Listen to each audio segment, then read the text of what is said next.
Pessoal, vamos agora para o nosso segundo exemplo. Então, no primeiro exemplo, a gente aplicou a ideia de velocidade média, né?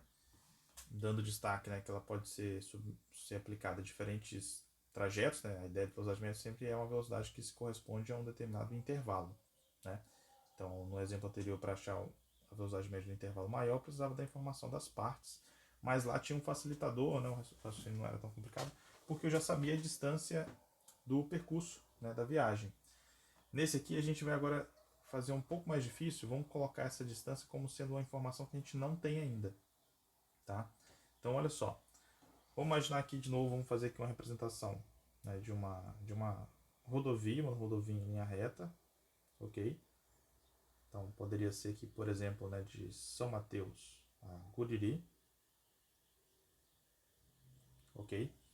E aí é o seguinte, na primeira metade desse percurso, ele vai ter uma velocidade. Então, esse aqui seria o nosso ponto médio, tá?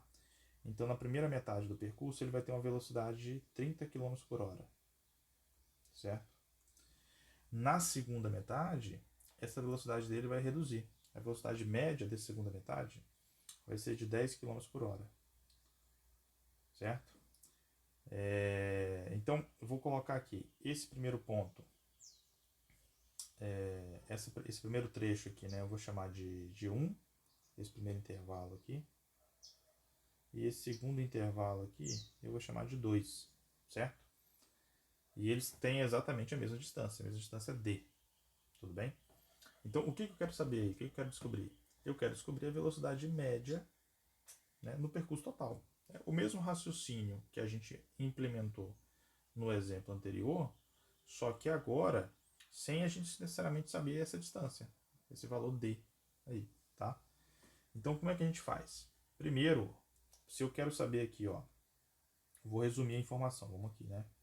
Primeiro aqui vamos colocar os dados. Então os dados do problema são a velocidade do primeiro trecho, que é de 30 km por hora, a velocidade do segundo trecho, que é de 10 km por hora. E o que eu quero descobrir? Eu quero descobrir qual é a velocidade total de todo o trecho, né? Esse é o objetivo, tudo bem? Como é que a gente procede aqui? Para saber a velocidade total, o que eu preciso saber? Eu preciso saber a distância total e dividir pelo tempo total, certo? Isso aqui, essa distância total, se eu considerar aqui que esse percurso 1 tem uma distância d, e como ele é metade do próximo percurso, o percurso 2 também vai ter uma distância d. Então eu já sei aqui, ó, que, por exemplo, d1 é igual a um d2, que eu vou chamar os dois pela mesma letra, d.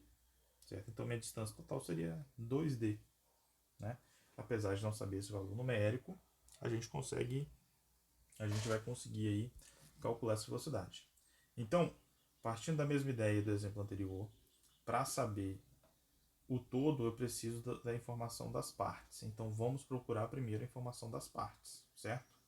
Então, primeira coisa que eu vou querer determinar, quanto tempo ele demora para percorrer o percurso 1.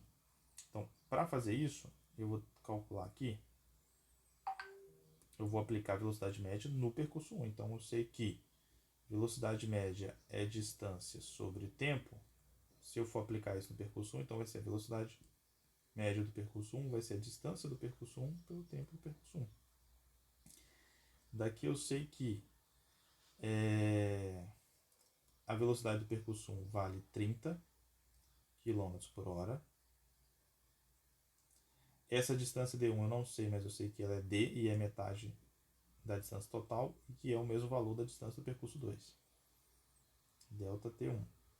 Ok?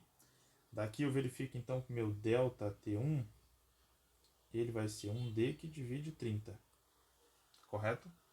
Aí vou omitir aqui a unidade, né, por enquanto. Do outro lado, fazendo o mesmo raciocínio com o percurso 2, eu vou ter que a velocidade 2 é a distância 2 pelo tempo 2. Velocidade 2 aqui, pelos dados aqui do problema, né? Ela vale 10. D2 eu não sei, mas eu sei que ele vale D, que tem o mesmo valor do que a distância do percurso 1, né, que é metade do percurso total, dividido pelo ΔT2. Isolando o ΔT2, eu vou ter então que o ΔT2 vai ser 1D que divide 10. Tá? Então, este é o tempo do trecho 1, este é o tempo do trecho 2. Quem que vai ser o meu tempo total? A soma desses dois trechos, certo? Então, é isso que a gente vai fazer, tá? Então, o meu trecho total, o meu ΔT total final, vai ser o ΔT1 mais o ΔT2.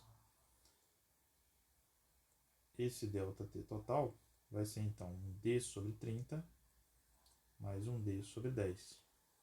O denominador aqui, eles são diferentes, então eu teria que tirar aqui um MMC, mas aqui eu vou fazer o seguinte, eu vou multiplicar o tanto o numerador como o denominador por 3, porque aí eu faço com que os denominadores sejam iguais. Então aqui ficaria 3D que divide 30, né?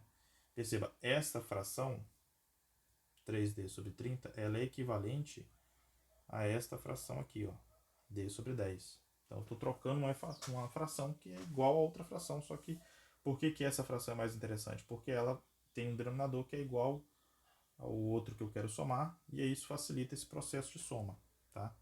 Um outro caminho seria você fazer o MC, tudo bem? Então vamos fazer aqui essa conta. Então meu ΔT total seria então um 4D que divide 30, ok? E aí tenho agora então essa informação aqui, ó, né?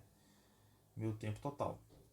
E qual que é o meu deslocamento total? Meu deslocamento total, meu ΔS total, é o D1 mais o D2.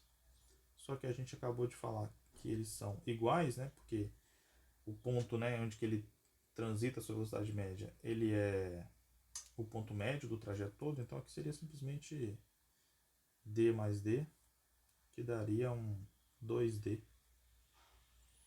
Aí agora sim, ó, sabendo o tempo total gasto pelo objeto no percurso e o deslocamento total, eu consigo então determinar agora a velocidade média do percurso todo. Então a velocidade média do percurso todo vai ser o deslocamento do percurso todo dividido pelo tempo, intervalo de tempo do percurso todo. Isso daria então 2D que divide 4D sobre 30. Pode te incomodar, né? A gente está trabalhando com sempre uma informação faltando, que é esse D. Mas você vai notar agora no raciocínio que ele não vai ser relevante. Olha só, eu tenho aqui basicamente uma fração que divide outra, né? Esse 2D aqui é como se fosse 2D dividido por 1. Então, a gente sabe quando a gente tem uma fração que divide outra, o que a gente faz? Repete a primeira fração, multiplica pelo inverso da segunda fração. E aí você verifica aqui, ó, que esse D simplifica. Então, por mais que a gente não soubesse, por ele simplificar, a gente verifica que a resposta não depende da informação do D, né?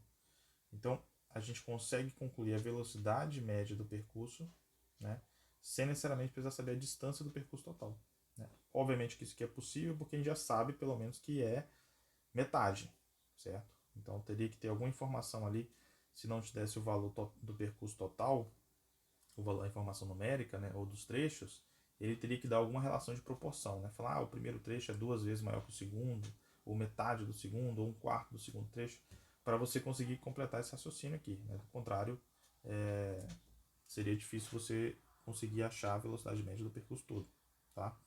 Então, concluindo aqui o raciocínio, eu vou ter o seguinte, minha velocidade do percurso total